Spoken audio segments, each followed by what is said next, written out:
انتم بديتوا التطبيق بدون انتظار القانون الاطار، ما انتظرتوش القانون الاطار. يمكن دابا وصلتوا القناعه الى ان قطاع التربيه والتكوين بما له من حساسيه ما كيشبهش باقي القطاعات، والعمل فيه ما يمكنش يكون كيشبه باقي القطاعات.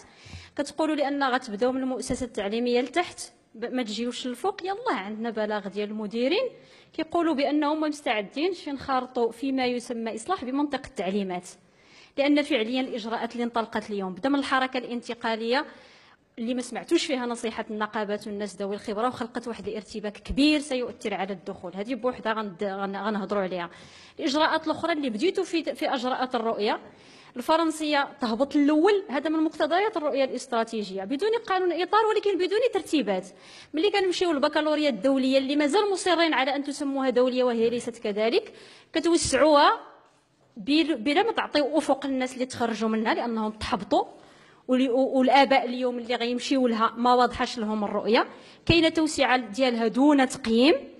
في نفس الوقت الرؤيه جابت ماشي غير اللغات الاجنبيه والاهتمام بها، هذا مزيان، هذا دستوري، ولكن اللغه العربيه وتنميه استعمالها ما كاينش حتى شي اجراءات اللي كتدل عليها اليوم في اطار تنزيل الرؤيه، رغم ان المقتضيات ديالها اسبق من اللغات الاجنبيه لانها لغه رسميه.